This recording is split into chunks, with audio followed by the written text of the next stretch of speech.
Mikey Gills. How did we do on DraftKings? Okay, so technically, technically it's 3.5 out of 6. I'm gonna call it 4 for a few reasons, and we will get to those as we go down. But we scored 476 points on this. Not bad at all. If everything would have hit the way we wanted to, it should have been 506. Yeah, my math is terrible right now. My brain's not working. It should have been over 500. We'll get to that in a second. We're going to start off. Tecia Torres, 121 points. Her opponent was a total fraud. And you know me, when I see those fraudulent records, I get a little excited.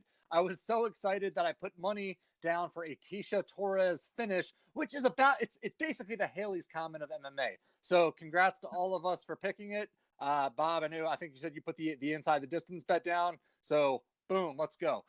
Next up was Gavin Tucker. First underdog of the night that cashed for us. I picked Tucker to win outright, and that always feels good. You don't always pick your DraftKings underdogs to win, but this one was a straight up underdog pick that cashed for us.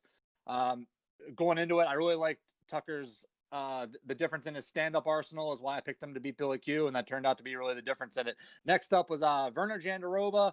This didn't surprise me too much. I did pick Dern to win the fight, but for DraftKings underdog money, I thought it was close enough that Werner had a decent chance to win. Only cashed for 36.5 points. That kind of sucks. Next up, Kevin Holland. Boom, 97.5 points. He had some weird, Space Jam arm stretch punch that just caught Jacare from halfway across the cage, even though he was sitting literally in his lap basically at the time. Weirdest knockout I've ever seen. It surpasses Nico Price for the greatest knockout while you're still on the ground punch I've ever seen. Love it. Next up, Tony Ferguson, and only 9.5 points. I'm going to quote my brother here. Tony Ferguson's cooked. He's cooked.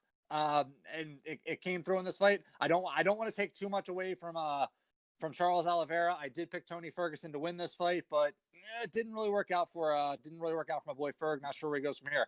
Last up, Deiveson Figueiredo, 81.5 points. Now, here is some added value is if you follow us on Twitter, if you follow all of our individual accounts, you would have seen me in a bit of rare form. If you follow me, I live blog this fight after every single round, and you could see little excited. We'll just go ahead and call it excited. Maybe one too many of these. But no, Deiveson Figueiredo looked great. Aside from the ball kick, he should have won that fight. I thought he did enough to win it. I did score it live, a draw.